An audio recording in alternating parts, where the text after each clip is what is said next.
Welcome back to Jibon Golpo. Today we are diving into the stories that shape our lives, focusing specifically on themes of resilience and hope in the modern age. চলুন যিনি guest আছে তার সঙ্গে পরিচিত হই। হ্যাঁ, প্রথমে আপনার নামটা একটু বলেন প্লিজ। আমার নাম নাদিয়া। নাদিয়া, বয়স কত? 24 চলতেছে। 24। নাদিয়া, আজকে যে সিক্রেটস, সেই সিক্রেটসটা আসলে আমি আপনাকে যখন শুরু করব অনুষ্ঠানটা তার আগে আপনাকে আমি বেশ কিছু জিনিস জিজ্ঞেস করছিলাম। আমি খুব অবাক হয়েছি বিষয়টা জেনে। আমার মনে হয় একটু ধারাবাহিকভাবেই শুনতে চাই। It's not a extraordinary case, প্রিয় শ্রোতা, it's a most common case, it's a family drama. এবং আমাদের সোসাইটিতে এই জিনিসগুলো খুব র্যাপিডলি গ্রো করছে, এই ফ্যামিলি ক্লামিটিগুলো। অনেকেই মনে করেন যে এগুলোকে ফ্যামিলির জিনিস ফ্যামিলিতে চেপে রাখাটাই বেটার, কিন্তু কেন হয় আসলে বিষয়গুলো, এগুলোকে ফাইন্ড আউট করার জন্যে আমরা যেভাবে উপস্থাপন করলে আপনাদের জন্য বেটার হয় বোঝা, আমরা ঠিক সেভাবেই উপস্থাপন করব। এবং এই অনুষ্ঠানের কিছু উদ্দেশ্য থাকে, আপনারা শুরুতেই জেনেছেন, সেটা মেনটেন করেই আমরা এখানে প্রচার করছি। আশা করছি আপনারা শুনবেন। ওকে, নাদিয়া, শুরু করুন আপনি। জি, থাকেন কোথায়? হ্যাঁ, আমার প্রশ্ন জিজ্ঞেস করতে ভুলে গেছে। সাভারে থাকছেন আপনি? আচ্ছা, জন্ম জেলা কোথায়? জন্ম মিরপুরে। আমার মিরপুরে, মানে ঢাকা শহরেই বলা চলে। আচ্ছা, ঠিক আছে, শুরু করুন প্লিজ। আমি যখন মিরপুর থেকে আমাদের জমি কিনা হয় এই সাভারে। আপনার বাবা কি করতো? আমার বাবা ব্যবসা করতো। আচ্ছা, ব্যবসা করতো। কয় ভাই বোন ছিলেন আপনারা? আমরা 4 ভাই 3 বোন। 4 ভাই 3 বোন। আপনি কি সবার বড় না ছোট? আগে 3 ভাই, তারপরে 3 বোন, আর আমার ছোট একটা ভাই। আমরা ওইখান থেকে এখানে আসি। আসার পরে এলাকায় 2তে ভর্তি হই আমি। তো 2তে ভর্তি হই, এইখানেই চলাফেরা করি। তো আমার বড় যে বোনটা ছিল, মেজো বোন, ওকে বরাবরে তো বিয়ে দেওয়া হয়েছে, তো মেজাপার বিয়ে হয়নি তখন।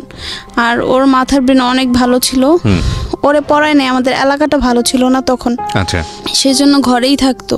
আচ্ছা, আর আমারও ছোটবেলা কাটছে এইভাবেই যে আমার ভাইরা কোনো সময় বাইরে যেতে দিত না, কারোর সাথে মিশতে দিত না একসাথে। তো এরকমভাবেই চলতেছিল। আস্তে আস্তে বোন বিয়ে হইলো বোনের। তো বোনের বিয়ে হওয়ার পরে আমি যখন ক্লাস 7-এ পড়ি, তখন আমাকে বাইরে পড়তেও যাইতে হইতো না, যাইতে দিত না আমার ভাইরা ইয়ে করতো যে কি, বাসায় আমার মাস্টার রেখে দিয়েছে, বাসায় এসে পড়াইতো। যখন 7-এ পড়ি তখন আমাকে আমার বোনকে বিয়ে করার জন্য একজন আমার আন্টি আসে, একজনকে নিয়ে আসে। ঘটকালি করে আর কি। জি। তো আপারে না দেখার কারণে উনি বলতেছে যে ওরে আমার পছন্দ হয়েছে, আমাকে দেখছে। তো পছন্দ হয়েছে। এখন মা ছিল না, বাসায় কেউ ছিল না, সেজন্য আর কি কথা বলতে পারে নাই। আর পরে আবার আমার আন্টিকে পাঠাইছে উনি। তো এমনি উনি বলছে যে ও ছোট, তো কি হয়েছে, ওকে আমি এভাবেই আমরা কথা বলেছে। হ্যাঁ, কথা বলে রাখি। তারপরে নাদিয়ার ব্যাপারে, জি, আপনার বোনের মধ্যে কি আপনি সবচেয়ে বেশি সুন্দর ছিলেন আপনাদের বোনদের মধ্যে? জানি না, এমন হতো কিনা যে আপনার বোনদেরকে দেখতে আসলে আপনাকে দিকে সবাই অ্যাটেনশন দিতে? আমি তো অনেক ছোট। আমার বোনদের কত, তখন বয়স কত আপনার যখন আপনার ব্যাপারে কথা হচ্ছে? তখন আমি ক্লাস 7-এ পড়ি। আচ্ছা, ঠিক আছে। তো আমার উনি আসার পর ওনাদের সাথে কথা হয়। আমার ভাইয়া অনেক দিন পরে, কম হলেও 6-7 মাস পরে আমাকে একটা সিটিসেল ফোন দেয় মেজো ভাইয়া, যে উনি ফোনে কথা বলবে সেজন্য।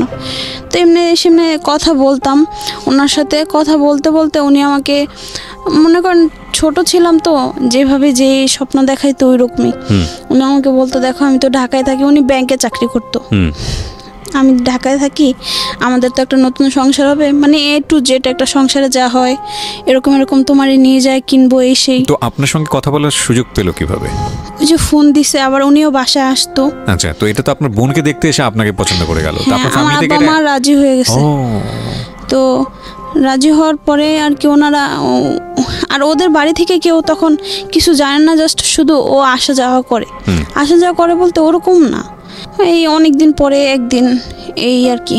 তারপরে উনি কি করলো, আমার এভাবে উনি আমাকে স্বপ্ন দেখানো শুরু করলো। আর আমারও সেই থেকে মাথায় ঢুকে গেছে যে আমার সংসার, এটা আমার স্বপ্ন এরকম। আমার অন্য কিছু ছিল না। তো এই 7 থেকে যখন 8-এ পড়লাম, তখন আমাদের স্কুলের সাথে কলেজ ছিল একসাথে অ্যাড করা। তো বলতেছে যে ইয়ে করছে, আমার ওই কলেজের ড্রেস পরা বা কলেজের ইয়াটা নাকি অনেক সুন্দর। আমার মানুষের স্বপ্ন থাকে যে বড় হয়ে তারা এটা সেটা হবে। আমার স্বপ্নটা ছিল আমি একটু কলেজে পড়বো, একটা কলেজের ড্রেস পরবো, একটা ব্যাগ থাকবে। এটাই আমার ইচ্ছা ছিল হয়তো তখন। তো যেমনি হোক 8 পার করলাম, তখন ওর বোনকে আনছে আমাকে দেখার জন্য, যে আপু আমি তো একজনের পছন্দ করি এরকম, তুমি আসো। তোর বোন আয়েশা আমাকে পছন্দ করলো না, যে অনেক ছোট, আর তুমি তখন ব্যাংকে চাকরি করো, পড়াশোনা শেষ করে ব্যাংকে চাকরি করতেছে। সে ক্লাস 8 এর একটা মেয়েকে পছন্দ করে বসে আছে। হ্যাঁ, তো ওনারা পছন্দটা করলো না আমাকে, তো বলছে তারপরও আমি ওকে বিয়ে করব। তো এই কথা বলার পরে ওর বোনটুন যারা আসে তারপরে চলে যায়। তো কিন্তু আমার আব্বা মা কথা বলার পরেও বলতেছে যে ইয়ে করছে, ও যেহেতু আসে তুমি কি চাও তোমার ফ্যামিলি থেকে।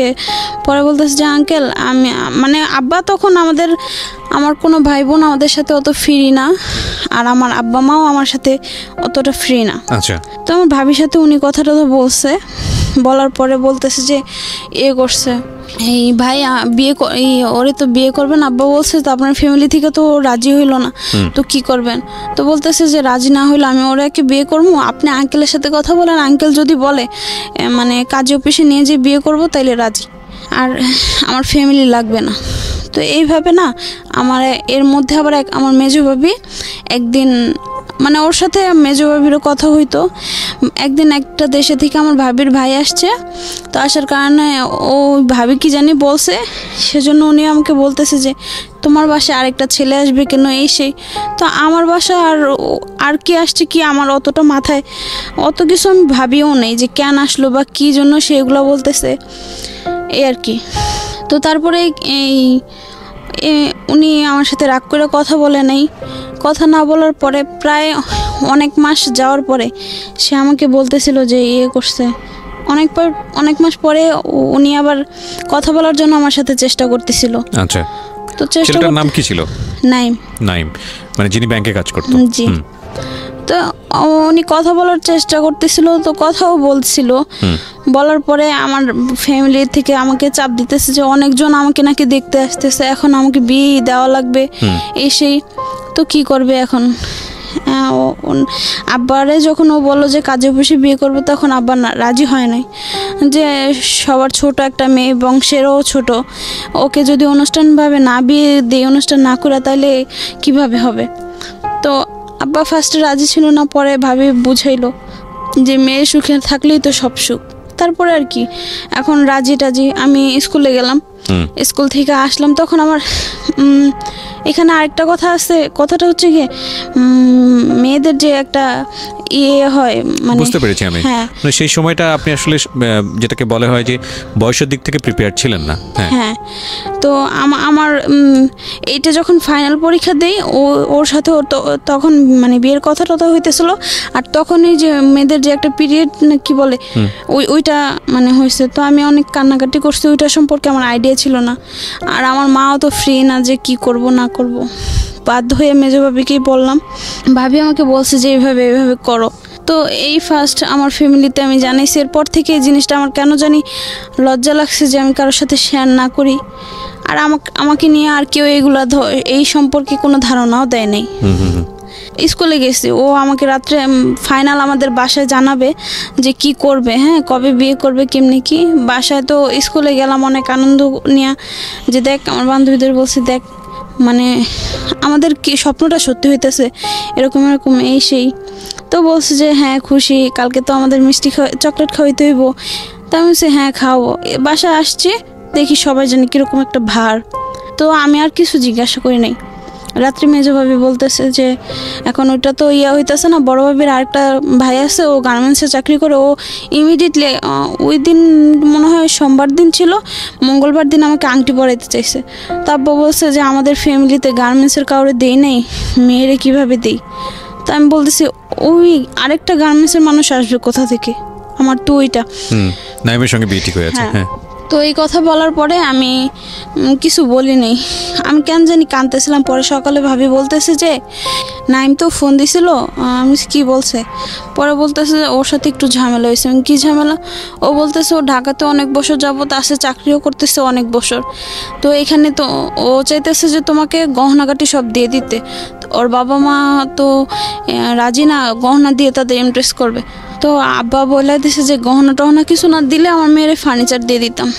তো আমাকে আগেই বলছিল যে দেখো ঘরে তুমি যে বসবা এই শাসি ফ্রিটাও আমি বানায় নিছি। তো এইগুলো নিয়ে কথা কাটাকাটি হয়েছে, পরে ও আমার কাছ থেকে সরে গেছে, আর কিছু হয়নি। তো না এইটা পরীক্ষা দিয়ে পাশ করে আবার 9 উঠলাম।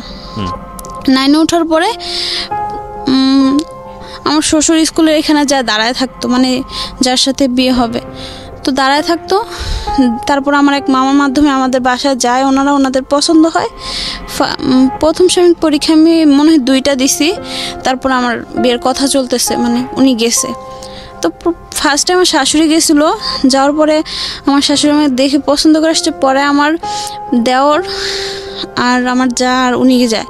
তো যাওয়ার পরে আমার বাসায় সবাই বলতেছে যে যা আসছে যেহেতু এটা তোমার ভাসুর টাসুর হবে কিছু।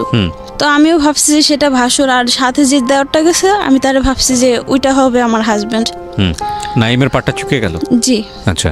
তো এখন গেল, আমাকে পছন্দ হলো, ওনাদের কথাবার্তাও সব ক্লিয়ার। পরে এখন অনুষ্ঠানও হয়ে গেছে, সবাই আসতেছে, তো আর কি করবে। বিয়ে হইলো, শ্বশুর বাড়িতে গেলাম। মানুষের যে একটা বোঝা বা কি ওগুলা কোনো কিছুই বুঝতাম না। আমি ভাবছি যে বিয়ে বাড়িতে যেভাবে গেলে যা হয় আর কি তা। এভাবে আমার বিয়ে হইলো, গেল কিছুদিন। তো যাওয়ার পরে বিয়ে কার সঙ্গে হলো? ওই যে যারে ভাসুর মনে করছি তার সাথে। আচ্ছা, মানে সেটা তো অন্য হিসাব। নাইমের সঙ্গে তো বিয়েটা হলো না। না, তাহলে যে যার সঙ্গে হলো উনি কি করতো পেশায়? বিয়ের আগে যেটা জানতেন? বিয়ের আগে বাইরে ছিল। আচ্ছা, বাইরে ছিল, বাইরে থেকে এসছে। আপনার ফ্যামিলি রাজি হয়ে গেছে, যেহেতু আপনার বারবার বিয়ের কথা আসছিল ফ্যামিলিতে, সবকিছু মিলিয়ে আপনাকে একটা বিয়ে দিয়ে দিল আর কি। কিন্তু ছেলে এটা ছিল না। কোনো আত্মীয় হতো আপনাদের? জি না। ওকে, তারপর এভাবে কিছুদিন গেল। তো আমার বিয়ের 1 মাস 15 দিন পরে আমার পেটে ব্যথা শুরু হয়। তো ওইটার চিকিৎসা কিছুটা নেয়, 2-1টা ইঞ্জেকশন দেয়। কোনো ডাক্তার দেখায় না, এমনিতে ইঞ্জেকশন দেয়, ব্যথার কমে।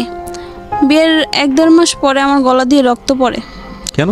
এটাও কোনো জানি না, আচ্ছা, হঠাৎ করে। আচ্ছা। তো এরকম অনেক ডাক্তার দেখাইছি, কিছু ধরা পড়ে না। তারপরে ওনারা চিকিৎসাও করছে, কিছুই হয় না। ওকে। তারপর হঠাৎ করে একদিন নিজেই বন্ধ হয়ে গেছে। 1 মাস পুরো একটানা ছিল। ওকে।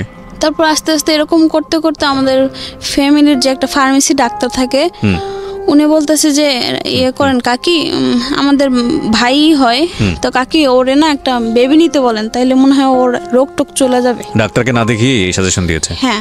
আচ্ছা। তো আমার তখন বিয়ের 1 বছর হয়েছে নাকি, হ্যাঁ হয়েছে সম্ভবত, তাও শিওর জানি না। তো বাচ্চা নিয়েছি, ছেলে হইলো।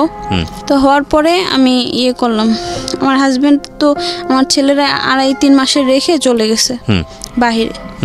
তো অতদিন আমার কাছেই ছিল। বাইরে চলে যাওয়ার পরে শ্বশুর শাশুড়ি আমার মানে ওরকম অত সুবিধার ছিল না।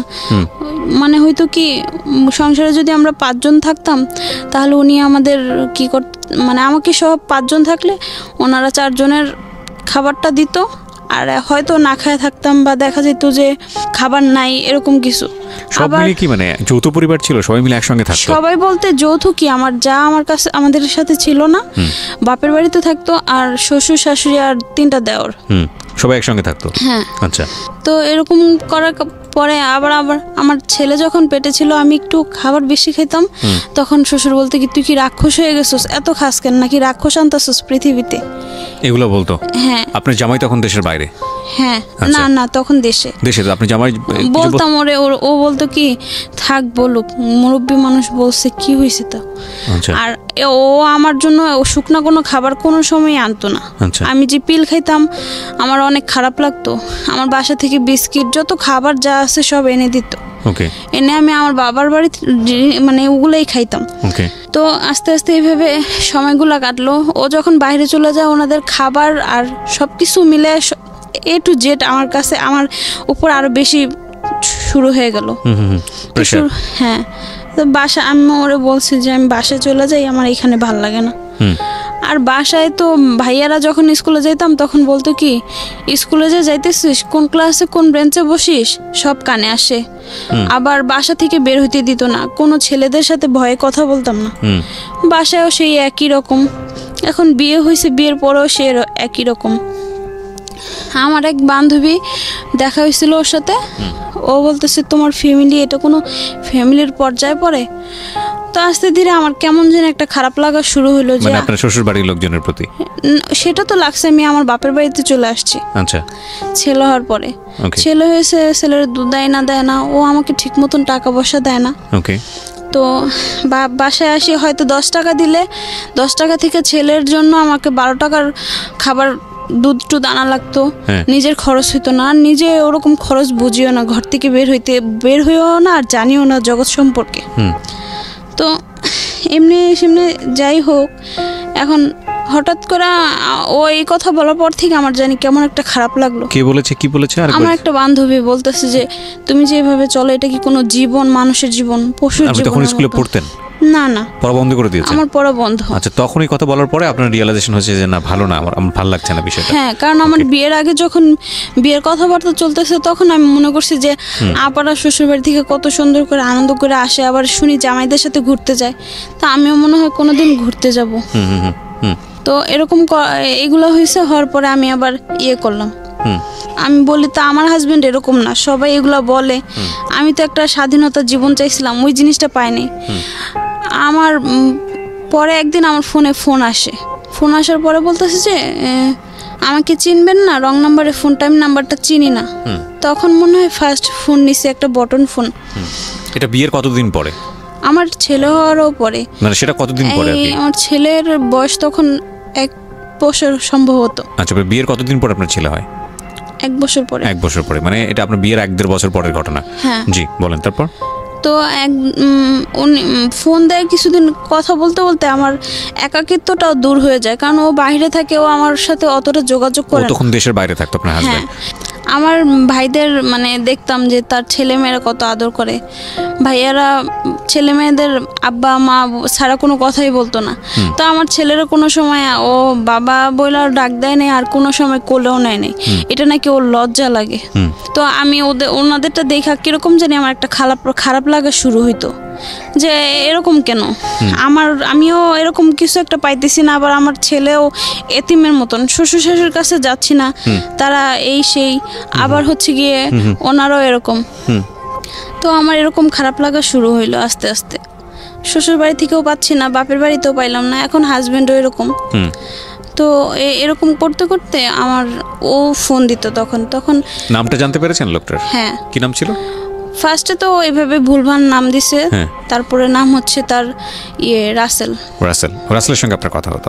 ততদিনে কি জানতে পেরেছেন ও কি করে, কোথা থেকে পেয়েছে নাম্বার বা কি অবস্থা? না, তখনও জানতে পারেননি? প্রায় 6 মাসের মতন রং নাম্বারে কথা বলতেছি।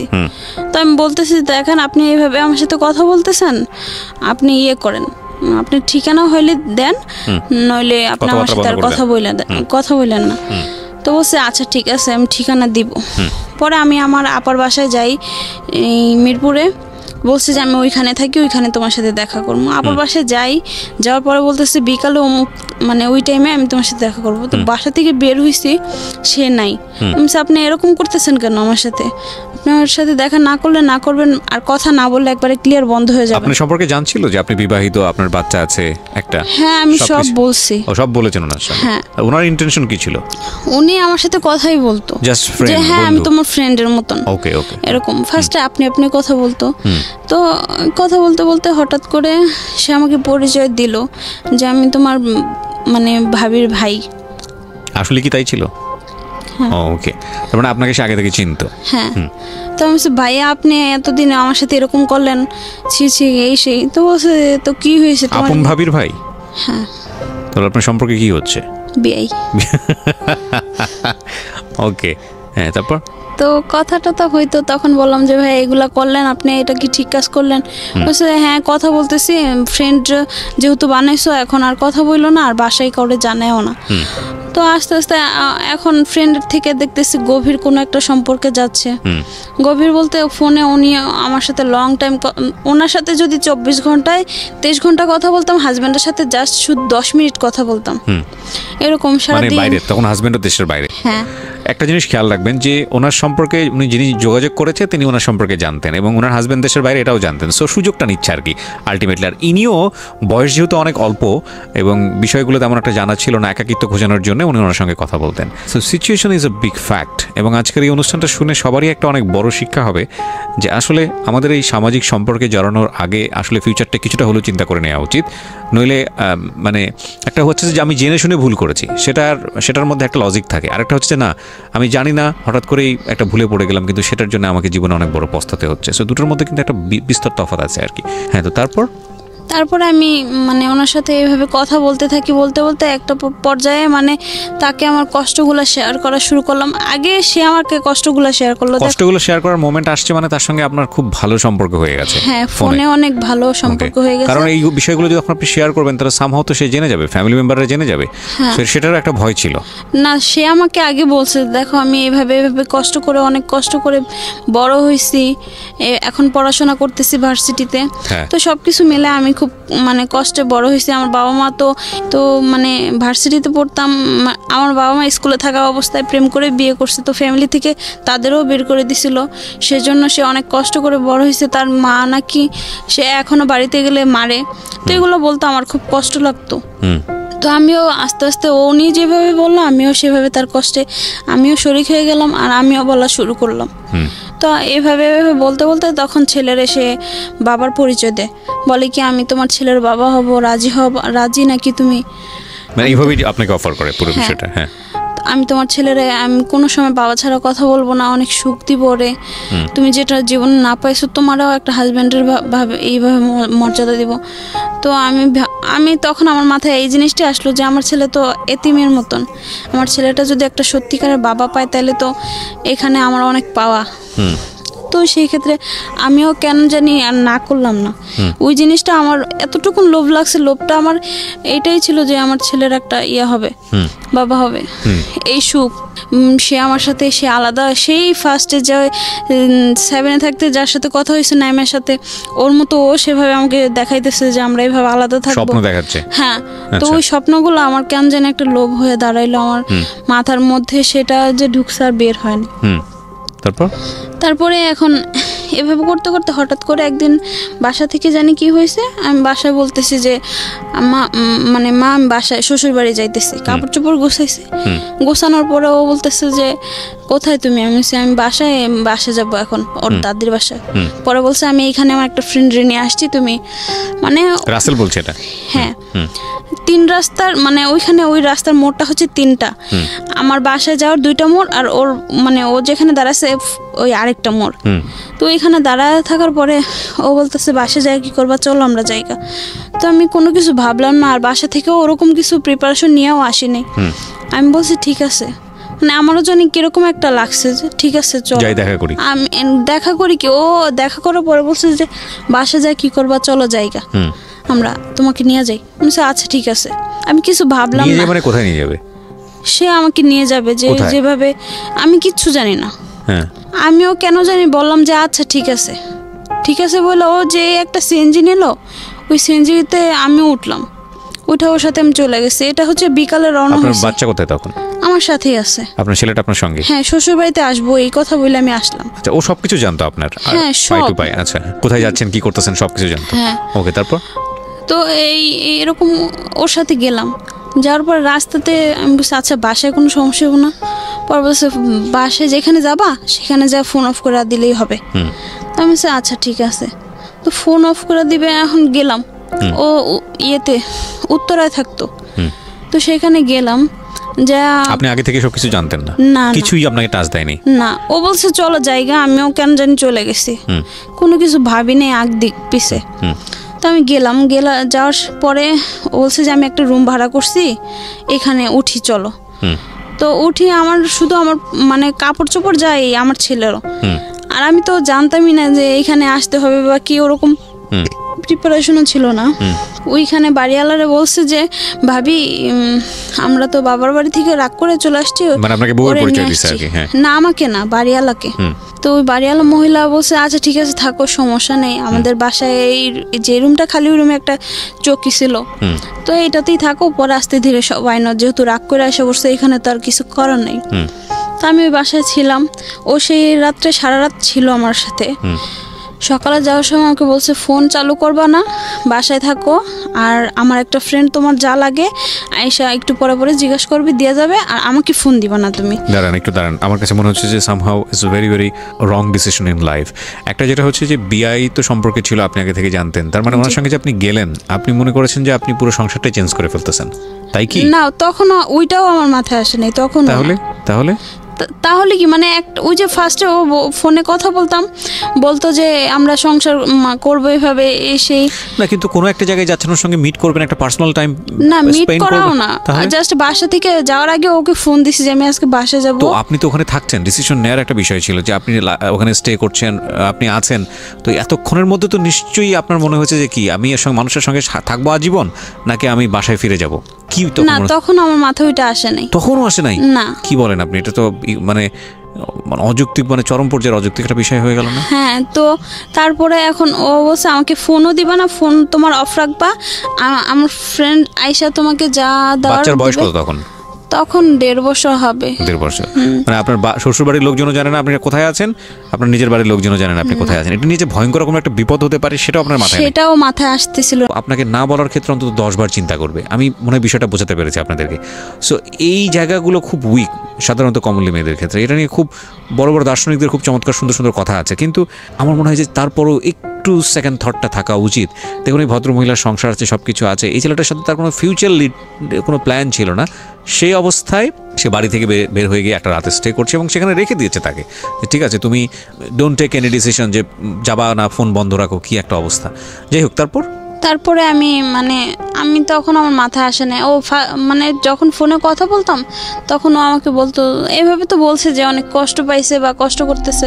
আপনাকে বললো যে ফোনটা বন্ধ রাখার জন্য, আপনার ওখানে নাইট স্টে করার পরে আপনারা বললেন যে ফোনটা বন্ধ রাখার জন্য, তারপর আপনি কি করলেন? তারপর ও চলে যায়। হ্যাঁ, রাসেল চলে গেল তারপর। হ্যাঁ, যাওয়ার পরে ওর ফ্রেন্ড সকালে আসে না, সম্ভবত 10টা-11টা বাজে আসে। ফ্রেন্ড কেন আসবে? ওই যে ফ্রেন্ডের কাছে বইলা দিছে যে কিছু লাগলে দিও যায়। আচ্ছা আচ্ছা, ওকে। তারপর তো এগুলা বলছে। রাসেল কি করতো, পেশায় কিছু করতো না শুধু বিশ্ববিদ্যালয়ে পড়াশোনা করতো? না, পড়াশোনা করার সাথে সাথে ও একটা জব করতো। আচ্ছা, ওকে। তো জব করার পরে এখন আমাকে বলতেছে যে করছে, ওর ফ্রেন্ড আসছে। তারপরে ওর ফ্রেন্ড এসে বলে যে ভাবি কিছু লাগবে আপনার? তো আমি বলছি যে না, আমার কিছু লাগবে না। তার আগে আরেকবার ও আমাকে ফোন দিতে না করছে, তারপর আমি ওরে ফোন দিছি যে আমার না খুব মাথা ব্যথা করতেছে, তুমি কখন আসবা? বলতেছে যে তোমাকে না বলছি ফোন দিতে না, তুমি আমাকে ফোন দিবা না, এখানে অনেক খারাপ একটা সময় যাইতেছে, তোমার ফ্যামিলি তোমাকে খোঁজাখুঁজি শুরু করছে, করো। প্ল্যান কি ছিল আপনারা বিয়ে করবেন? হ্যাঁ, রাত্রে ও বলছে যে আমরা কিছুদিন পরে সব স্বাভাবিক হইলে বিয়ে করব। ও ওকে। তারপরে এখন স্বাভাবিক হওয়ার আগেও আমাকে এই কথা বলছে, তখন আমার খুব খারাপ লাগছে। তো খারাপ লাগছে, এই জন্য আমি আর কিছু বললাম না। ওর বন্ধু আসছে, আমি বলছি না আমি কিছু খাবো না। ও আমার ছেলের শুধু একটা জুস কিনে দিয়ে যায় ওর ফ্রেন্ড। তো ওই জুসটা ছেলেটা খায়, সেদিনও সারাদিন আসে না, তার থেকে ধরে আর ও আসেই না বাসায়। তো বাড়িওয়ালা বলতেছে তো তোমার ঘরে কি আছে, কি খাইতেছো? ছেলেটা গেছে, এভাবে আসে না। আমি ও একটু ব্যস্ত কাজের জন্য। ও আমাকে সব শিখিয়ে দিছে যে বাড়িওয়ালার এভাবে বলবো, আমরা কিন্তু এগুলো বলছি ফাইসা যাবো, কিছু বলবা না। তা আমিও বলছি যে একটু কাজে ব্যস্ত, আসতে পারে নাই। তো বাড়িওয়ালা আমাকে নিয়ে ওর কাছে তো আমি 4-5 দিন ছিলাম। বাড়িওয়ালা 3 দিনের দিন আমাকে একটু ভাত দিছে, যে বুকের দুধ খায় বাচ্চা, তুমি না খায় থাকবা কিভাবে? তো আমি ওই একবেলাই ভাত খাইছি। ভাত খাওয়ার পরে ওর ফ্রেন্ডও আর আসে নাই, আর ছেলের ওইখান থেকে একটু কিছু খাবার খাওয়াইছিলাম, ওই ছিলাম। তো থাকার পরে আমি আমার বাসা থেকে খোঁজ নিতে আমি আবার আমার ফোনে যার নাম সেভ করছি, তো আমার একটা দেওর দেখে ফেলছে। তো বলছে ভাই, দেখলো কিভাবে? ওই যে ফোন দিত অনেক শ্বশুরবাড়িতে থাকতেও। না, সেটা তো আপনি তো তখন ওই বাসাতে আছেন, তখনও তো আপনি সিদ্ধান্ত নেন কি করবেন না করি নাই, কিন্তু বাসায় তো আসা যাওয়া হইতো শ্বশুরবাড়িতে। ওইখান থেকে আপনি আবার আসতাম যাইতাম এরকমই, কিন্তু বেশি বাসায় থাকতাম। আপনাকে তো লোকজন খুঁজতেছে, তো আপনি শ্বশুরবাড়িতে আসলে তো আপনাকে আটকায় ফেলবে। না তখন না, আগের গল্প যাওয়ার আগে। হ্যাঁ, যাওয়ার আগের গল্প বলছেন আপনি? হ্যাঁ, মানে আমার দেওর দেখে ফেলছে। তো ও এভাবে মেজো ভাই জানা ফেলছে যে ভাইয়ের ইয়েতে গেলাম, জানা ফেলছে। জানার পরে ওনারা বলতেছে যে এটা কি করলাম, এই সেই, আমাকে ওইখান থেকে নিতে আসছে। তো আমি বলছি যে আমি যাব না। পরে ভাই বলতেছে যে ভাই আর তার শ্বশুর আসছে, যে তুমি যা চাবা তাই হবে, যদি ওরে বলো শাস্তি দিবা তাহলে আমি শাস্তির মানে শাস্তি দিবে রাসেলকে। হ্যাঁ, ভাবির বাবা বলতেছে যদি ওকে শাস্তি দিতে চাও তাহলে আমি সেটাতেই একমত হমু, আর যদি বলো ওর সাথে সংসার করবা, কিভাবে করবা সেটা আমি করাই দিব। ওকে। তো আমাকে ওইখান থেকে নিয়ে আসলো, এদিকে আবার ও আয়সা পড়ছে আমার তখন বাড়িওয়ালা সব বুঝে গেছে যে ঘটনা কি, নাকি তখন বাড়িওয়ালা বুঝে নাই? হ্যাঁ বুঝে গেছে। আচ্ছা, তো বুঝে গেল তো উনি অতটা ইয়া করে নেই। তারপরে আসলাম, রিক্সায় উঠছে ও, আমি ভাবছি যে ভাই আর ভাবির, তখন আমার ভাইয়ের বন্ধু আর ভাবির আব্বা, এই তিনজন আর আমি আর ও, তাইলে এক রিক্সাতে দুইজনেই উঠতে পারি। ও আমার সাথে আসলো না। যখন আমরা একটা আপনাকে গিয়ে ধরেছে কি, মানে তখন আপনার এই ছেলেটাও ছিল, রাসেলও ছিল আপনার সঙ্গে? না, তখন ও ছিল না। ও জানতে পারছে, জানতে পারার পরে ভাইয়ারা গেছে আমাকে আনার জন্য। তো আমি ভয় পাইছি, আমার ভাইদের অনেক আগে থেকে, মানে বিয়ের আগে থেকেই তো ভয় পাই, তখনও ভয় পাইতাম। তো আমি মনে করছি যে আমি গেলে না আমার না মাইরেই ফেলবে, সেজন্য। তো ওই ভাবির বাবা বলছে, মা তোমার গায়ে একটা টোক্কাও পড়বে না, কিছুই হবে না, তুমি যাও না। কিন্তু রাসেল আপনাকে রিকশার ব্যাপারটা আসতেছে কেন? ওকে আপনি পেলেন কোথায়? ও নিয়ে আসছে যে আমি অমুক জায়গায় রাখছি, ও স্বীকার করছে। ও আচ্ছা, ওই নিয়ে আসছে, ছিল না কিন্তু ও আসছে আপনার সঙ্গে। আচ্ছা, তারপর তো স্বীকার করার পরে করছে, আমরা ভাইয়া সিএনজি নিয়েছে, সিএনজি নেওয়ার পরে আমাকে সরাসরি বাসায় আনে নাই। না আনার কারণে আমার আপার বাসায় রাখছে। এদিকে আবার আমার ছেলের বাবা বিদেশ থেকে আসছে, যে এরকম ঘটনা, ও অনেক কষ্ট পাইছে, সেজন্য আসছে। আসার পরে আমাকে না দেখতে পায়া সেও বাসায় অনেক ঝামেলা করছে। তা আমার বড় আপার বাসা থেকে আমার নিয়ে আসছে, তারপরে ওই আপার বাসা থেকেও আমাকে নিয়ে আসছে। নিয়ে এসে আমার বাবার বাড়িতে রাখছে আমাকে। তো আমার বাবার বাড়িতে রাখছে আমাকে, একটা রুমের মধ্যে রাখছে, রুমের মধ্যে কিছু নাই, বাইরে ওনারা তালা দিয়ে রাখছে। মানে ও আসলে, আমার ছেলের বাবা আসলে ওর সাথে দেখা করতে দিবে না, কিছু না, এই জন্য। এইভাবে মানে কিছুদিন গেল বলতে, আমি যে রুমের মধ্যে ছিলাম আমাকে কোনো খাবার টাবার আমাকে আমার মা দেয়নি। আর ভাবিরা রাগ, যে ভাবির ভাইয়ের সাথে গেছি, এখানে মা হয়তো বা ভাইয়ারা হয়তো কিছু বলছে, তোর ভাইয়ের সাথেই গেল, সেজন্য দুইটা ভাবি বাসায় ছিল, দুটার সাথেই আমার কিছু হয় নাই, কিন্তু তারা আমাকে কোনো খাবার দিবে না। আমার বাবা মা তো আমাকে বিয়ে দিয়ে তারা আলাদা। ছেলেটা কোথায়? আমার ছেলেটা মার কাছে, আমার কাছেও দেয় নাই, আমাকে একটা ঘরের মধ্যে আটকে রাখছে। আটকে রেখে ওর সাথেও দেখা করতে দিবে না, আর তারা খাবারও দেয় না। তো ওইখান থেকে আনার পরে 4-5 দিন পরে আমার মানে আমি দরজাটা একটু খোলা পাই, গোসল করব বলছি, এই জন্য। তো বাইরে গেছি, বাইরে যাই আমি একটা পাশের বাড়ির ভাবিরে বলতেছি, সে ভাড়া থাকে, বলি কি ভাবি আমার একটু ভাত দেন, আমার খুব ক্ষুধা লাগছে। এই 10 দিনে আমাকে উনি কয়টা ভাত দিল, এই 2 বেলা ভাত খাইলাম। তো ভাত খাওয়ার পরে আস্তে ধীরে মানে আমার শ্বশুরবাড়ি থেকে কেউ মানবে না, আর বাবার বাড়িতেও বলতেছে যে কেউ করবে না, ওর কাছে দিবে না, হয়তো ও নিলে সুখে রাখবে না, বা দেখা যাইতেছে আরেকটা বেবি টিবি পেটে দিয়েটে তারপর তারা মানে রাজি হবে না।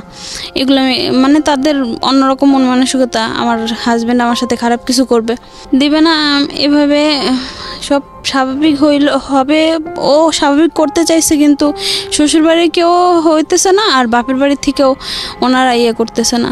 আমার ভাইয়া বলছে যে তুমি কি করতে চাও, হ্যাঁ তুমি যদি চাও তাহলে ওর কাছে দিব, আর যদি না চাও তাহলে দিব না, ওর সাথেই আমি রাসেলের সাথেই বিয়ে করাই দিই। তো এগুলো বলছে। তো আমি বলছি যে আচ্ছা ঠিক আছে দেখি। এখন আমার হাজবেন্ড দেখি আমাকে ধইরা অনেক কান্না করতেছিল। আপনার হাজবেন্ড এসে? হ্যাঁ। কেন কান্না করতেছে? যে মানে কান্না করতেছে, আবার বাসায়ও রিকোয়েস্ট করছে যে ওর সাথে আমার একটা রাত থাকতে দেন, ওর সাথে আমার কিছু কথা আছে, ও যদি জায়গা আমার ছেড়ে তাহলে যাবে। ও আজ হাজবেন্ড এটা বলতেছে? হ্যাঁ। আচ্ছা। তো আমার সাথে ওই রাত্রে ছিল, থাকার পরে বলতেছে যে তুমি যদি চাও আমাকে এখন বলবা, আমি নিজে যাই ওর হাতে সব তোমার করে দিয়ে আসবো, আর যদি না চাও তাহলে আমি আমার কাছে রাখবো, এটা তোমার সম্পূর্ণ ডিসিশন। তো আমি ওর কাছে জামগা, তখন আমার মাথায় আসে না কিছু, আমি ওর কাছে জামগা। তো বলছে যে আচ্ছা ঠিক আছে, কালকে তাহলে তোমার ওর হাতে আমি তুইলা দিব।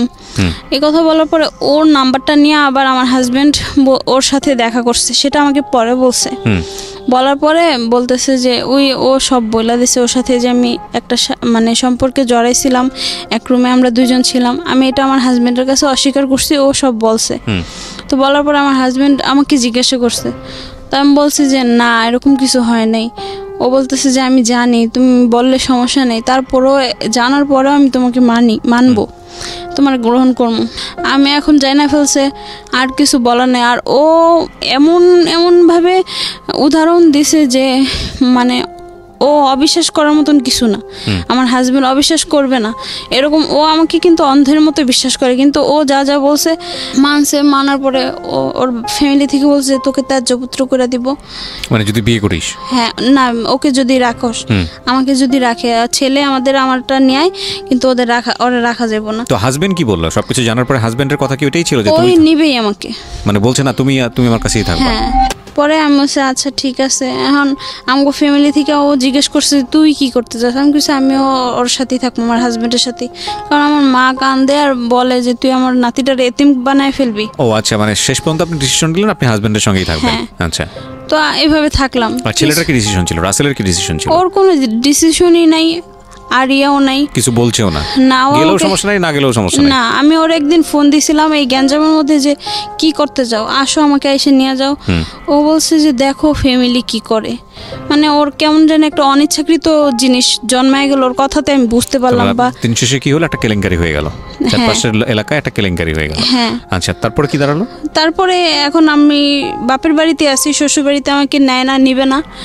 বাপের বাড়িতে থাকার সময় কি দেখা যাইতেছে, বাসা থেকে বের হয়ে চারপাশের ভাড়াটিয়ারাও এখন বলতেছে কিরে কবে আসলি, মানে কেমন যেন একটা চোখে তাকায়। খুব স্বাভাবিক, খুব স্বাভাবিক। এগুলা অনেক ধরনের অনেক কথা অনেকে বলে। আমার বান্ধবীরা একটার বিয়ে হয়েছে, অন্য সব বান্ধবীরা ইনভাইট করছে, বাট আমাকে করে নাই। আমারে বলতেছে কি করলি এগুলা, এটা বলছে, জাস্ট এতটুকু না। আমার অনেক লজ্জা লাগছে। তারপরে আমি স্কুলে থাকাকালীন একজনের সাথে কথা বলতে কি মানে একটা প্রেমের অফারের মতনই প্রেম করতাম।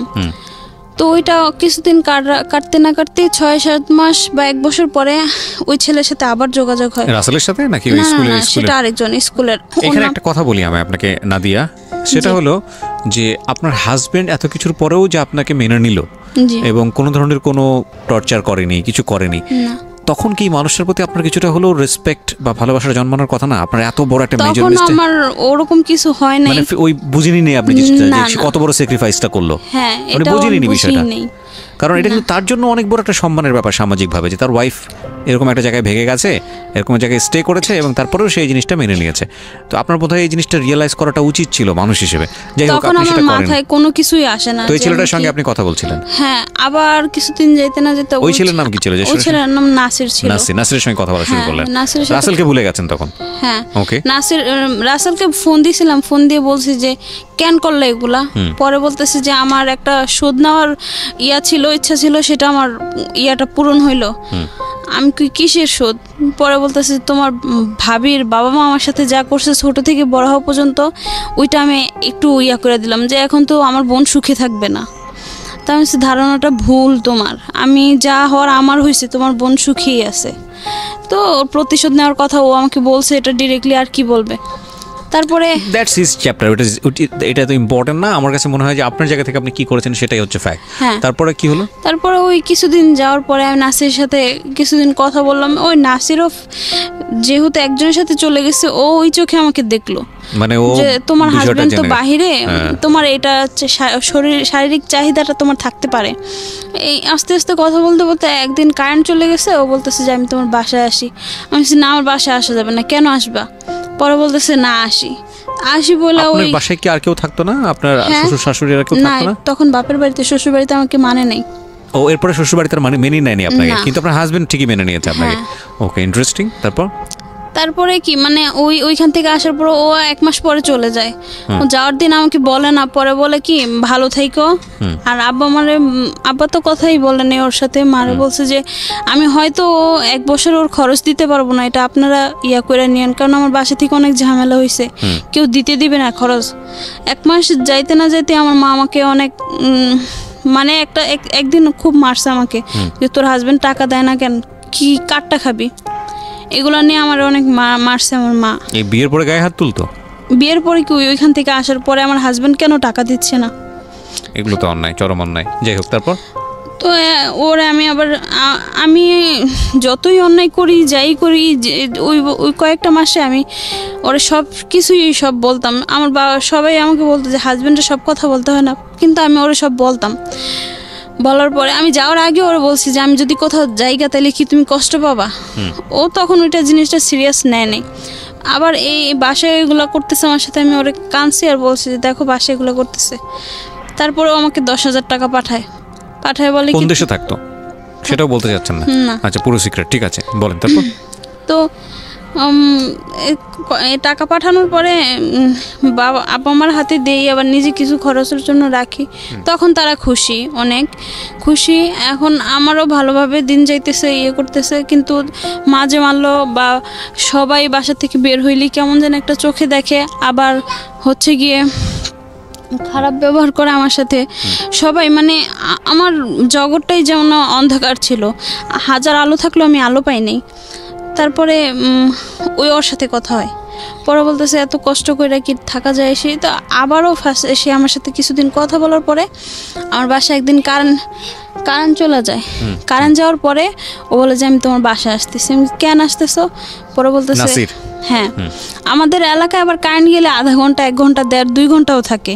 মানে আধা ঘন্টার আগে আসার কোনো সম্ভাবনাই নেই। তো আমি বাসায় শুয়ে রয়েছি, ও আমাকে এই কথা বলছে যে দরজা খোলা রাখো। কোন রুমে থাকে আমি সেটা সে জানতো। বাসায় কিন্তু ভাড়াটিয়ারা ছিল, 2 ভাইয়ের বউ ছিল, বাবা মা ছিল, সবাই ছিল। তো কারেন্ট যাওয়ার পরে ও আসার পরে আমার ওর সাথে আরেকটা ঘনিষ্ঠ সম্পর্ক হয়ে যাওয়ার পরে তারপর আমি কেন জানি আমার এই জিনিসটা আমার ঘৃণা লাগছে। সে মানে রাসেলের সাথে যেটা হয়েছে ওইটা তো আমার ইচ্ছা হোক আর যাই হোক, যেভাবে হোক হয়েছে, বা কিছুটা আমার ইচ্ছাও ছিল যে তার সাথে সংসার করবো। কিন্তু এটা কি হইলো? পরে আমি আর মানে ছেলে মানুষ কেমন যেন একটা ঘৃণার চোখে দেখছি যে এটা কি, ছেলেরা কি সবাই এরকম? ও দিল ধোকা, ও এই কথা বলতেছে, এই কথা বলে আবার এরকম করলো। তারপরে এমনি আবারও কিছুদিন যায়, ভাইয়েরা তো কেউ কথাই বলে না, আব্বাও কথা বলে না, মা 2-একটা বলে না। মানে আবার আমার ঘর থেকেও বের হইতে দেয় না। আগে তো গেটের বাইরে যায় বসতে পারতাম, এখন গেটের বাইরে গেলেও ভালো মানুষও যা বলে, খারাপ মানুষও তা বলে, এই সব একই। তারপরে এরকম কিছুদিন যাওয়ার পরে আবারও আমার হালকা পাতলা এক আন্টির বাসায় যাইতাম। বাসা থেকে 5 মিনিট দূরে আন্টির বাসায় আসা যাওয়া করতাম। ওই এক আন্টির ছেলে আবার আরেক আন্টিরে মানে একটা ইট দিয়ে মাথা ফাটায় ফেলছে। তো এখন আন্টি, আমার যে আন্টির ছেলে, নাসিরের সঙ্গে ওই সময়টা থেকে আপনার যোগাযোগ থাকতো? এরপর আমি বন্ধ করে দিয়েছি যোগাযোগ, আমার ঘৃণা লাগছে ব্যাপারটা, বিষয়টা ভালো লাগেনি, আপনি বন্ধ করে দিয়েছেন। তারপরে ওই করলাম। আন্টি ফোন দিয়ে বলতেছে তুই তো আসোস, তোর তো হাজব্যান্ড কাছে নেই, তুই দৌড়াইতে পারবি, তুই একটু তোর আন্টির ডাক্তার দেখা, যা টাকা লাগে ওরাই দিবে। তো আন্টির একটা হসপিটালে দেখাইলাম। তো ওই আন্টির হাজব্যান্ডও বাইরে ছিল। ওই আন্টিটা বলতো কি যে মা, জীবনে এনজয় ছাড়া আর কোনো কিছু না, যত এনজয় করবা তত মজা পাবা, কিন্তু কষ্টরে ধৈর্য রাখলে বা কিছু করলে তুমি কোনো দিনের সুখ পাবা না। সে আমাকে এগুলো বলতো। পরে ওই হসপিটালটা আবার আন্টির একটা ছিল কি, যতটা রোগী নিয়ে দেবে তার পার্সেন্টেজ আছে। তা আন্টি ওই ডাক্তারের সাথে যোগাযোগ করতো, ডাক্তারও বলতো যে করছে আন্টি আপনার ভাগ্নিটারে তো ভাল লাগে, তো ভাল লাগলে কথা বলো। আন্টি নাম্বারটা দিয়ে দিছে। তো উনি আমার সাথে কথা বলতেছে কিছুদিন পরে বলে কি, আমি বলতেছি যে আমার না একটু মানে কেমন জানি, আমার তো বিয়ের পর থেকেই পেট ব্যথা। তো বলতেছে যে পেট ব্যথা আসো দেখায় দিই ডাক্তারের দিয়ে। তো আমি গেছি, যাওয়ার পরে বলতেছে উপরে সিস্টারের রুমে আসো। ওনাদের আবার সিস্টারদের আলাদা রুম ছিল কয়তলায়। তো কেন যাব? পরে বলতেছে ডাক্তার আসতে দেরি হবে, কিছুক্ষণ বসো ওইখানে এসে। গেলাম, ওইখানেও সে আমাকে এক প্রকার জোর জবরদস্তি ইউজ করলো। এই ডাক্তার? হ্যাঁ, উনি ডাক্তার না, মানে শিখতেছিল, ইন্টার্ন করছে বা কিছু একটা হচ্ছিল। হ্যাঁ, তবে সার্জারি ছিল। হ্যাঁ, তো ওর নাম হচ্ছে পারভেজ। ওকে, ও আমাকে জোরপূর্বক এগুলো করলো। তো আমি কিছুদিন কথা বলি না, আর এই ধরনের কথা তো লজ্জাজনক কথা আন্টিরে বলা যায় না। আমি আন্টিরে কিছু বলি নাই, আর ওরেও কিছু আমি বারবার বলতেছি এটা কি করলেন। তো বলছে যে তোমার হাজব্যান্ড তো বাইরেই থাকে। ও আবার আমার ব্যাকগ্রাউন্ড জানতো না, কিন্তু এইসব করার পরে আমার কেন জানি একটু খারাপ লাগছে। আবারও সে আমার কষ্টের কথাগুলা সব আমি ওরে বইলা দিছি। তো বলে দেওয়ার পরে বলে কি, আমি তো ওই রাসেল না, আর রাসেলের মতন তোমার ঠকাবো না। তবে বিয়ে করার কোনো প্রতিশ্রুতি দেয় নাই আমাকে সে, তুমি আরেকবার কি আমার সাথে রিলেশনটা করবা? তো আপনি এক পর্যায়ে রাজি হয়ে যান? পরে পরে বলতেছে যে তুমি রাজি না হয় কি করবা, সেদিন যা করলা সেটা তো আমার সিস্টাররা সব জানে, সিস্টারদের রুমে যেহেতু হয়েছে। আচ্ছা, আমি স্টোরিটাকে একটু সামারাইজ করে ফেলতে চাই, কিছু কোশ্চেন ওয়াইজ যেতে চাই। আমি বুঝতে পারছি আপনার জীবনে এই জিনিসগুলো খুব দুর্ভাগ্যজনকভাবে ঘটেছে বা যেভাবেই হোক আপনার জীবনে এসছে। প্রথম ঘটনার পরে আপনার হাজব্যান্ড আর কোনোভাবেই কি এই ঘটনা তুলে আপনাকে কোনো ধরনের কোনো মেন্টাল টর্চার করা? হ্যাঁ বলতো, টাকা চাইলে বলতো কি কিসের টাকা, ওরকম ওইখানে গেছো ওগুলা মানে খারাপ কাজ করে এসে টাকা নিয়ে আসো। শ্বশুরবাড়ি মানতো না, বাবার বাড়ি থেকে টাকা দিবে না কেন, ওরকম অসুস্থ হইলে ওষুধের টাকা পাইতাম না, ছেলেরে কিছু খাওয়াইতে ইচ্ছা করলে পারতাম না খাওয়াইতে, সে টাকা নিয়ে খুব ঝামেলা করতো। তো আপনার লাইফে তো এই যে জিনিসগুলো, যে জিনিসটা আপনার নাসিরের ক্ষেত্রে হলো বা রাসেলের ক্ষেত্রে হলো, পরে আপনি ডাক্তারের ব্যাপারগুলো, আশেপাশের লোক যাদের সঙ্গেই মিশছেন তারাই আপনাকে কোনো না কোনোভাবে একটা ট্র্যাপের মধ্যে ফেলছে, ফেলে এই ধরনের সম্পর্কের মধ্যে আপনি জড়াই যাচ্ছেন। এরপরে কি এমন কেউ কি এসছে যে যাকে আপনি সত্যি সত্যি ভালোবেসে ফেললেন এবং তার সঙ্গেও আপনার অনেক দূর পর্যন্ত যাওয়া হয়েছে? হ্যাঁ, সে আসে অনেক পরে, সে অনেক পরে এসছে। তার আগে আপনার সঙ্গে এরকম র্যান্ডমলি এরকম দুর্ঘটনাগুলো ঘটেছে? আচ্ছা, তো লাস্ট যাকে আপনি লাভ করলেন, আমি সেই জায়গাটা একটু আসতে চাই। এ কি আপনাকে সমস্ত কিছু জেনে শুনেই ভালোবেসেছিল? জি। পরিচয় হয় কিভাবে? ওর নামটাও আমি বলতে চাচ্ছেন না? জি। কতদিন আগের ঘটনা বা কয় মাস আগের? এটা 3 বছর আগের। 3 বছর আগের ঘটনা। ও কি রাসেলের মতোই আপনাকে স্বপ্ন দেখাতো? না না, ও রাসেলের মতন স্বপ্ন দেখাইতো না। ও আসছিল ফার্স্টে আমার ভাড়াটিয়ার ভাই, তো এভাবেই আমার হাজবেন্ডের আইডি থেকে কথা বলতাম। উনি আপনার হাজবেন্ড দেশের বাইরে? হ্যাঁ। আচ্ছা। মেয়ের মধ্যে আসে যায় সে এভাবে, তো কথা বলতে বলতে হঠাৎ একদিন মানে সে আমার ব্যাকগ্রাউন্ড জানে, আর জানে বিধেই সে চাচ্ছিল যে আমি ভালো হই সমাজে। আমার যেহেতু দুইটা বাচ্চা আছে, পরে তো আবার আরেকটা মেয়ে হইলো, বাচ্চা দুইটা আছে, চাচ্ছে যে আমি ভালো হই, আমি খারাপের পথে না যাই। তো সেজন্য সে আমার লাইফে আসছে।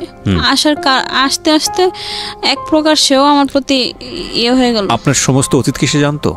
হ্যাঁ, সবগুলো সম্পর্কের ব্যাপার কি সে জানতো? হ্যাঁ, যে কার সঙ্গে কোথায় কি হয়েছে সবগুলো A to Z জানতো। জানার পরে সে আপনাকে কি করে, লাভ অফার করে নাকি? না না, এরকম কিছু না। তাহলে বন্ধু? হ্যাঁ। আপনি সেটা এগ্রি করতেন? এতগুলো সম্পর্কে জানানোর পর আপনার নিজের তো একটা অভিজ্ঞতা হওয়ার কথা যে না আমি আসলে কি চাই।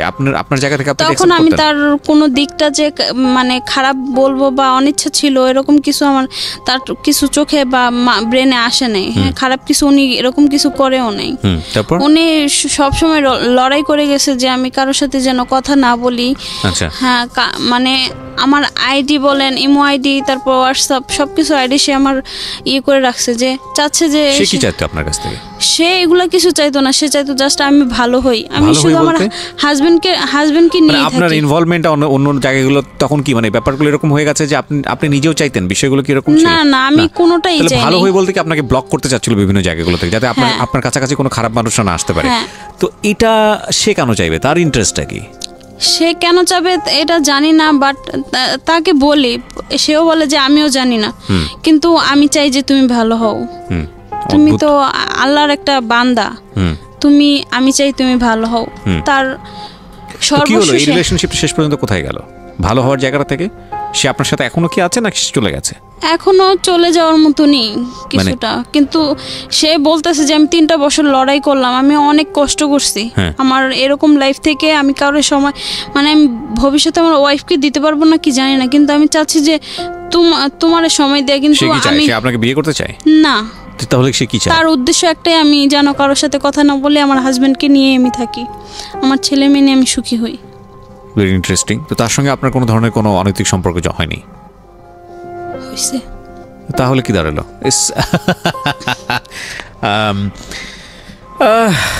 নাও আজকে আমি একটা কথা বলি আপনাদেরকে প্রিয় শ্রোতা, এই সবগুলো গল্প সামারাইজ করে। না আমি জানি এই স্টোরিটা প্রচার হওয়ার পর আপনারা অনেকে গালমন্দ করবেন, তবে আমি বলার আগে কিছু কোশ্চেন ওনাকে করে আপনাদেরকে আমি যে জিনিসটা বলবো that is very much important. Every girl, সবার জন্য ইম্পর্টেন্ট। আজকে এই জিনিসটা জেনে নেওয়াটা খুব ইম্পর্টেন্ট। এটা একদম স্টোরি শোনা বা আপনার নিজের জায়গা থেকেও আপনি হয়তো অনেকখানি রিলেট করতে পারবেন যে আমি যেটা বলছি সেটা সত্য কি মিথ্যা, এবং আপনার জন্য খুব ইম্পর্টেন্ট। আমি যে কথাটা বলবো আপনাকে, আপনি দেখতে শুনতে মাশাআল্লাহ, আল্লাহ আপনাকে অনেক সুন্দর করে দুনিয়াতে পাঠিয়েছেন। আমি ছবিটা পাবলিশ করবো না এথিক্সের জায়গাটা থেকেই, হ্যাঁ এটা আপনিও চান না, যেহেতু আপনার একটা বাচ্চা আছে, এবং অফকোর্স এটা আমরা আমাদের গেস্টদের ক্ষেত্রে সবসময় করে থাকি। এবং যেই ভিডিওগুলো আমার পার্সোনাল ইউটিউব চ্যানেলে আসে, প্রত্যেকটা ভিডিও আমাদের গেস্টদের পারমিশন নিয়ে এটাকে ফ্ল্যাশ করা। তো একটা জিনিস একটু বলি, সেটা হলো আপনার হাজব্যান্ড রাসেলের পরে আপনার যে সম্পর্কগুলো হয়েছে আপনার জীবনে ঘটে গেছে, কোনোটা আপনার স্বেচ্ছায় হয়েছে, কোনোটা অনিচ্ছাকৃতভাবে হয়েছে, এগুলো কি আপনার হাজবেন্ড জানে? আমার হাজব্যান্ড জানে না, কিন্তু অনেকে আমার সাথে যে কথাগুলো বলতে চায় বা ফার্স্টে তারা তো ফ্রেন্ড হইতে চায়, ফ্রেন্ডের পরে তো আপনার আমার হাজবেন্ড জানে কি জানে না? জানে না। না, আমার কয়টা হাজব্যান্ডকে সম্পর্কের কথা জানে? সাপোজ বলি যে উনি না আমাকে পছন্দ করে, এতটুকুনি বলি যে উনি না আমাকে পছন্দ করে, এগুলো বলে জাস্ট এতটুকুনি। কিন্তু আপনার হাজবেন্ড তেমন একটা পাত্তা দেয় না, কেয়ার করে না? আপনার হাজবেন্ড এখন কি করেন? আপনার সঙ্গে কি থাকেন উনি, নাকি দেশের বাইরে থাকেন? না, এখন উনি আমার সাথেই থাকে। কয় বছর হলো দেশের ভিতরে আছেন? আসছে হচ্ছে গিয়ে নভেম্বরে আছে। তো আপনার হাজবেন্ড আসার পরে কি আপনার মধ্যে কোনো চেঞ্জ এসেছে, নাকি আগের মতোই আপনি অন্য কাউকে? আমার হাজবেন্ড আসার পরে অনেকটা চেঞ্জ হয়েছে, কিন্তু যে আমার জন্য এতটা লড়াই করছে তাকে আমি এখন বুঝাইতে চাই বা বলতে চাই যে আমি এগুলা সাইডে দিছি, টোটালি করি না। না, সেটা অন্য বিষয়, আমি ওই বিষয়ে পরে কথা বলছি। কিন্তু আপনার কথা যেটা জানতে চাচ্ছি যে আপনার হাজবেন্ড আসার পরে আপনি কি নিজের জায়গাটা থেকে কোনো ধরনের থাকে না যে একটা লোনলি ফিল করা, একাকিত্ব বোধ যে জিনিসটা, ওইটা কি আপনার আগের মতোই আছে নাকি? হ্যাঁ, আমার একাকিত্বটা আমার এখনো আছে, আবার কষ্টটা সবকিছু আমার আছে, কিন্তু থাকলে কি হবে, আমি ওই চার দেয়ালের মাঝেই বন্ধ করি, এখন আর ওইটা প্রকাশ করতে চাই না। কারণ চাই না এই জন্যই যে মানুষ শুধু দুর্বলতার সুযোগটাই খোঁজে। আমি এবার আপনাকে যে কথাটা বলতে চাচ্ছিলাম, ওই যে দুর্বলতা, আপনি তো বুঝে গেছেন যে এতগুলো সম্পর্কে আপনার ইচ্ছাকৃত হোক অনিচ্ছাকৃত হোক, আপনার মনের মধ্যে একটা বিষয় ছিল একাকিত্ব, যে কেউ না কেউ আসুক যে আমাকে বুঝুক, কেউ না কেউ আসুক যে আমাকে লাভ করুক, কেউ না কেউ আসুক যে আমাকে স্বপ্ন দেখাক। এই ক্ষুধাটা একটা মেয়ের মধ্যে থাকতেই পারে, এটা খুব স্বাভাবিক। কিন্তু এই ক্ষুধার জায়গাটাতে প্রপার মানুষটাকে সেট করাটা খুব ইম্পর্টেন্ট। দেখেন, আপনার হাজবেন্ডের বাইরে যতগুলো সম্পর্কে আপনি জড়িয়েছেন, এবং সেটা শেষ পর্যন্ত বিষয়টা এটাই ছিল যে একটা অনৈতিক সম্পর্ক, তাই না? এটা তো আপনি বুঝতে পেরেছেন, আপনি যে কারণে আজকে সিক্রেটসে আসছেন, তাই কি? আপনি কেন আসছেন, আপনি এটা আমাকে একটু বলেন তো। আসছি হলো, আমি মানে একটা খারাপ সময়ের মধ্যে আমার এখন দিন যাচ্ছে, আর মানুষ তো মানুষের হায়াত মত বলা যায় না। আমি আমার কুরবানি ঈদের পরে আমার মানে সিজার হবে আরেকটা, তো আমি হয়তো ওই ওটি থেকে নাও আসতে পারি, কারণ এর আগে আমার 5-6টা অপারেশন হয়েছে, ওইখান থেকে নাও আসতে পারি।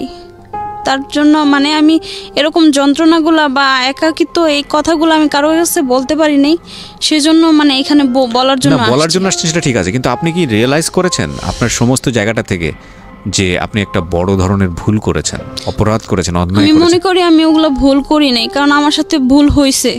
আচ্ছা, আমার ফ্যামিলি বলেন আর শ্বশুরবাড়ির ফ্যামিলি দুইটা তো আমারই। মনে করেন আপনি ভুল করেন নাই, তাহলে আমি কিছু কোশ্চেন করি আপনাকে। প্রথম কথা হচ্ছে যে হাজবেন্ড থাকা অবস্থায় কোনো ধরনের অন্যরকম একটা সম্পর্কে জড়ানো, এটা তো ভুল, এটা একটা গাধাও জানে। জি। তারপর আপনি কেন মনে করেন না যে আপনি ভুল করেছেন? কারণ এগুলো তো আমার কোনো কিছু আমার ইচ্ছাকৃতভাবে হয়নি। কোনটা আপনার ইচ্ছাকৃতভাবে নেই? মানুষ একটা ভুল করে, মানুষ দুইটা ভুল করে। আমি আপনার নাম্বারটা জানি, যেটা আমি ফ্ল্যাশ করতে চাই না। তো এটা কি আপনার মনে হয় না একবার দুবারও আপনি শেখেননি? সেই জায়গাটা থেকে আপনি কি বলবেন? হ্যাঁ, ভুল করছি, কিন্তু ভুল করারও তো কোনো কারণ ছিল। ডেফিনেটলি কোনো ভুল এবং অপরাধের পেছনে নিশ্চয়ই কারণ থাকে, আমি তো সবসময় সেটা বলি। কিন্তু দেখেন, আপনার গল্পটা শুনে আমার কাছে যেটা মনে হয়েছে যে মানুষ আপনার সুযোগ নিয়েছে। আপনার হাজবেন্ড দেশে থাকে না, সেটা একটা সুযোগ নিয়েছে, এবং আপনার জায়গা থেকে চরম পর্যায়ে একাকিত্ব একজন মানুষ ছিলেন আপনি। আপনার ফ্যামিলির জায়গা থেকে সাপোর্ট ছিল না, অন্য কোনো জায়গা থেকে সাপোর্ট ছিল না, যে কোনো কারণেই হোক না কেন আপনি ইনভলভ ছিলেন। এখানে ফ্যামিলি এথিক্সের বিষয় আছে, ধর্মীয় বিষয়ে জ্ঞানের বিষয় আছে, সবকিছু মিলিয়ে কোনো কিছু আপনার অনুকূলে ছিল না। কিন্তু এটা ঠিক যে আমি শুধু একটা কথাই বলি আজকে এখানে, যে কোনো সম্পর্কের যদি পরিণতি না থাকে, ডেফিনেটলি আজকে ভদ্রমহিলা যিনি এখানে এসছেন, আমি সবকিছু ডিসক্লোজ করছি না, আমি শুধু একটা সাম আপ করছি আপনাদেরকে এটা বোঝানোর জন্য সামাজিক জায়গাটা থেকে, যে কোনো সম্পর্কের যদি পরিণতি না থাকে, উনি প্রত্যেকটা সম্পর্কে জড়িয়েছেন, অলমোস্ট এভরি রিলেশনশিপে ওনার একটা গোল নিয়ে গিয়েছেন যে না, এই মানুষের সঙ্গে আমি থাকবো, এই মানুষটা আমাকে সাপোর্ট করছে, এই মানুষটা আমার ফ্যামিলি ম্যান হবে, এই মানুষটাকে নিয়ে আমি স্বপ্ন দেখছি। প্রথম যে স্বপ্নটা হলো যে আমি ঘর থেকে বের হয়ে গেছি, মানুষটা আমার সংসার দিবে, একটা আমার বাচ্চাকে টেক কেয়ার করবে। কিন্তু ওই যে প্রথম যে ভুলটা ছিল, এই ভুলের পরের হোঁচট খাওয়ার পর থেকেই কিন্তু আরও ভুলের মধ্যে জড়িয়ে পড়া। এবং এই স্বপ্ন দেখার জায়গাটায় আমার একটা কথা, সেটা হলো কোনো ছেলের সঙ্গেই বৈবাহিক সম্পর্ক থাকা অবস্থায়, আমি এটা আবারও রিপিট করছি, বৈবাহিক সম্পর্ক থাকা অবস্থায় কোনো ছেলের সঙ্গে, সে যদি পীর দরবেশও হয়, উইথ ডিউ রেসপেক্ট, মানে পীর শব্দটা আমার এখন উচ্চারণ করা ঠিক হচ্ছে কিনা আমি জানি না, কারণ তারা অত্যন্ত জ্ঞানী মানুষ, সব পীরই আবার জ্ঞানী না, যাই হোক। তো সেই জায়গাটা মানে এইরকম পর্যায়েরও যদি মানে দেখতে শুনতে হয়, তাদেরকে সন্দেহের চোখে দেখুন। প্রথম কথা হচ্ছে আমাদের ধর্মীয় জায়গা থেকে তো মেলামেশাই উচিত না। আপনি আপনার হাজবেন্ড থাকা অবস্থায় কেন অন্য ছেলের সঙ্গে আপনি কথা বলতে যাবেন, মিশতে যাবেন, সেটা অন্য বিষয়। কিন্তু তারপরেও আমাদের যে সামাজিকতা, আমাদের যে লাইফস্টাইল, আমাদের যে সবকিছু, সেখান থেকেও যদি আমি বলি যে আপনার হাজবেন্ড থাকা অবস্থায় যদি একটা ছেলে আপনার লাইফে আসতে চায়, এবং সে আসতে চাওয়ার জায়গাটা থেকে আপনার বিষয়টা যদি এরকম থেকে ঠিক আছে, আমি প্রেজেন্ট লাইফে হ্যাপি না, আপনি তাকে নিয়ে সংসার করবেন, এবং সেরকম দেখাই যাচ্ছে তার মধ্যে, আমি আপনাকে বলবো সন্দেহের চোখে দেখুন। কারণ টু বি অনেস্ট, আপনি সংসার শুরু না করা পর্যন্ত সেই মানুষটা সম্পর্কে এমন সম্পর্কে আপনি জানেন না যেটা আপনার জীবনটাকে ভয়ঙ্কর রকমভাবে দুর্বিষহ করে তুলবে। নাম্বার 1, কজ যেই হোক না কেন ছেলে, কেউ আসবে আপনার কাছে, ঠিক আছে আমি তোমাকে বন্ধুর মতো পাশে থাকতে চাই, কেউ আসবে কেউ বলবে যে ঠিক আছে কিচ্ছু না, আমার এগুলো কোনো চিন্তা ভাবনাই নাই, আমি তোমার সংসারটা ভালো থাকুক এটা চাই, কেউ আসবে বলে না ঠিক আছে আমি আছি মানে টাইম পাস করার জন্য। আপনি যদি জেনে বুঝে একটা ভুল করেন দ্যাটস আ ডিফারেন্ট কেস, কিন্তু আপনি যদি মনে করেন যে টার্গেটই হচ্ছে একটা মানুষকে নিয়ে আপনি সামনের দিকে আগাবেন, এখানে একটা হোপ তৈরি হবে, এখানে একটা ভালো ড্রিম আছে, তাহলে আপনি অবশ্যই, আমি যেটা বুঝি যে ওই যে একটা কথা বলে যে আসলে ছেলেরা বন্ধু হয় না বা কি জানি না, মানে কথার কথা আর কি, এই জায়গাটায় অন্তত আপনাকে সন্দেহ চোখে দেখতেই হবে, কজ ঘুরে ফিরে ইন্টারেস্ট আসলে সবারই এক জায়গায় গিয়ে থামে। একদম ফ্রয়েডিয়ান থিওরি অনুযায়ী দ্য ম্যাক্সিমাম কেস ইজ মানে ডেফিনেটলি 99.9% ইজ সেম, সে যত সাধুভাবাই হোক না কেন। সুতরাং এই জায়গাটা থেকে আজকে ওনার একটা মারাত্মক রকমের ভুল ছিল, নাম্বার 1। নাম্বার 2 হচ্ছে হলো গ্যাপ। দেখেন ওনার হাজব্যান্ড দেশের বাইরে থাকতো, আমাদের এই জিনিসগুলো অনেক সময় মনে করে যে ইটস রগ একটা স্টোরি, শুনতে ভালো লাগে, আরে না জানি কি করছে একটু শুনে দেখি, আজকে অনেকেই রেডিওতে কান পাতবে, আজকে অনেক ইউটিউবে যাবে, কি আছে এর ভিতরে, মানে একদম অনৈতিক বিষয়গুলো আছে। দেখুন এটা আমাদের জীবনের একটা অংশ, এটা ভয়ঙ্কর রকমভাবে অংশ, অনেকে মনে করেন এগুলো ডিসক্লোজ করা উচিত না, এগুলো ওপেনলি আসা উচিত না, সেই জায়গায় আমার দ্বিমত আছে। আমার মনে হয় যে এগুলোকে ডিসক্লোজ ইন এ সেন্স করা উচিত যদি ডিসক্লোজ করার ক্ষমতা থাকে। কীরকম ধরেন যে এটা একটা ফ্যামিলি প্রবলেম এবং এটা একটা যে কোনো মেয়ের ক্ষেত্রে হতে পারে বা যে কোনো ছেলের ক্ষেত্রে হতে পারে, তার জীবনটা কত ভয়ানক রকমের দুর্বিষহ হয়ে ওঠে সেটা যদি খুব সুন্দরভাবে ইন এ সিস্টেমেটিক ওয়েতে ডিসক্লোজ করে যদি একটা লেসন পাওয়া যায়, নিজের জীবনটাকে যদি কারেকশন করার সুযোগ থাকে তাহলে সেটাকে ডিসক্লোজ করা যেতেই পারে। এখানে যেই প্রবলেমটা আমাদের হয়, আমরা খুব মোটা দাগে জানি যে হাজব্যান্ড দেশের বাইরে থাকলে বা ওয়াইফ একটা ডিস্টেন্সে তৈরি হলে একটা কথা হচ্ছে ডিস্টেন্স একটা গ্যাপ তৈরি করে দেয় এবং এই গ্যাপটা অনেক সময় পূরণ করার জন্য মনটা আগুপাক করে। কেউ যদি থাকতো, কেউ যদি আমি সাজুগুজু করে বের হয়েছি, কেউ যদি এসে আমাকে একটু প্রশংসা করতো, বা ওনার হাজব্যান্ড তো এইটা করে, ওনার হাজব্যান্ড তো এইটা করে, আমার হাজব্যান্ড তো এটা করে না, বা ওনার ওয়াইফ তো এইটা করে, তা ওনাকে তো এই সাপোর্টটা দেয়, এটা তো করে না।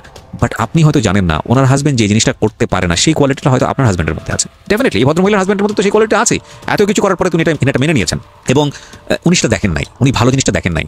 এবং অদ্ভুত বিষয় হচ্ছে আমাদের মধ্যে যে ডিমান্ডটা ক্রিয়েট হয়, লাইক আমি একটা জিনিস চাচ্ছি এই মুহূর্তে, এটার বাইরেও এটা যদি আপনাকে কেউ দিতে পারে তাহলে সে ভালো মানুষ, কিন্তু এটার বাইরেও যে অনেক অনেক ভালো জিনিস আছে একটা মানুষের মধ্যে থাকতে পারে, ওই চিন্তাটা আমাদের মধ্যে ম্যাক্সিমাম সময় কাজ করে না।